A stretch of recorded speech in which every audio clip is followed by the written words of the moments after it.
Before it gets dark, I'm going to go ahead and map this out just so you can see where we are.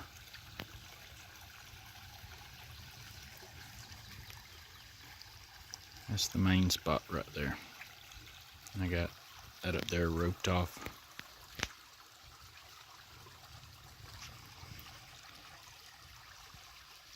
Here's the little bubbly branch. This right here is probably where the dam is going to go. Either here or right there where that other D is.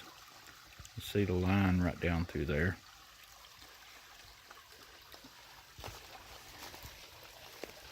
Walk right up here. I got an RR to that line right there. This little section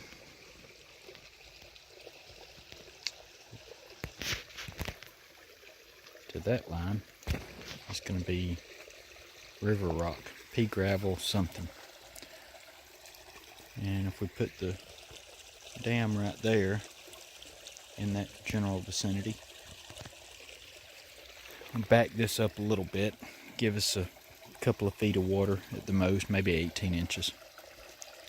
Still be able to keep that waterfall, and all this area will turn into a little pool, a clean little pool. And we're not restricting flow. So over here is going to be the shelter.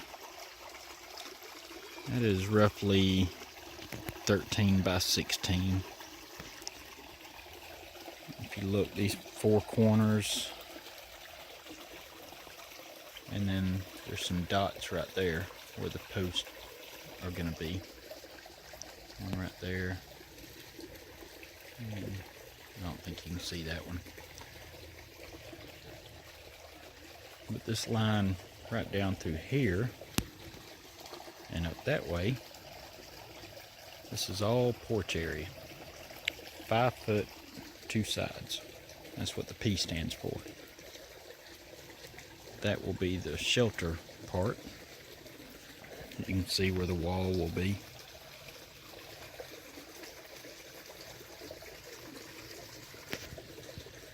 And then the cot, the bed, whatever you want to call it, will be right across here. I drew a line that was a little bit short. I wanted it to be 4 by 8.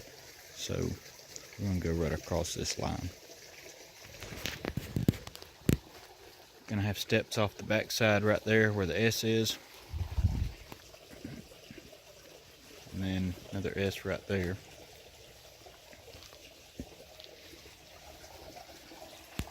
So basically, this little spot right through here to the right of that rope is going to be the end of the deck, the porch. I will probably end up changing that a little bit. I'd like for it to look natural, but we'll see. There's a WF there. May end up putting in a little waterfall.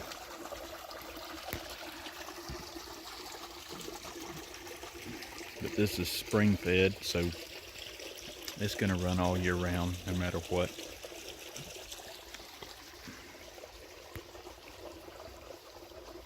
Cutting in some steps right there. If I do anything to it besides dirt, it'll end up having some cedar branches or rock as the steps, small rock, just enough to keep it from washing out.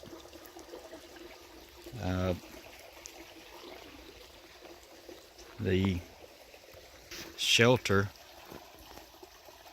is probably going to be about 24 inches off the ground.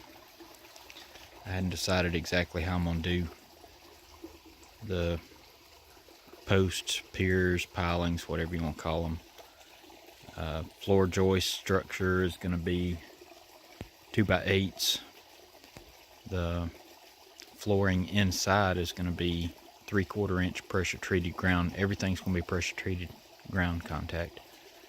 And the deck is probably going to be pressure treated 5/4 or something like that. I have to go look and see what makes me feel good. But there's not going to be anything composite out here. Everything will be wood. Those deer cameras right there have done a good job of catching all the deer day and night. That's the reason we're going to call it deer camp, because they like to camp out here day and night. Got my container and grill cover over there, so I can leave a few things down here. Right now it's mostly tools. I got a tent, 2 chairs, and tools in there. Right in this little spot right here is going to be the fire pit, and that little point over there, not sure what that's going to be.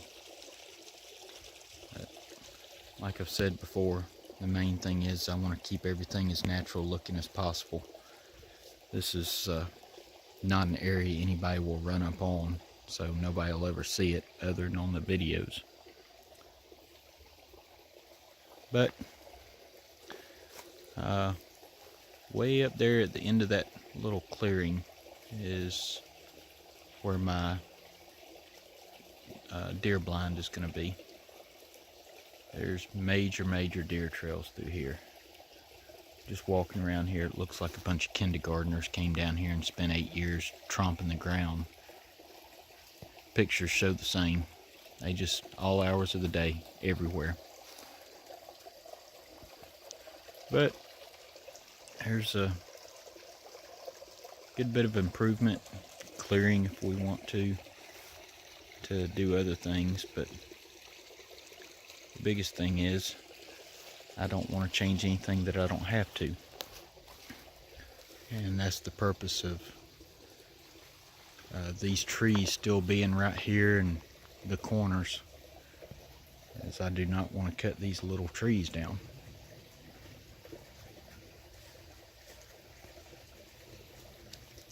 So we should be able to get about 24 inches off the ground. This area is not a bad flood area, but it is very wet.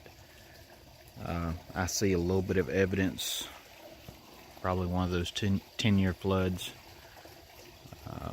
washing stuff up here, but it certainly does not flood very often.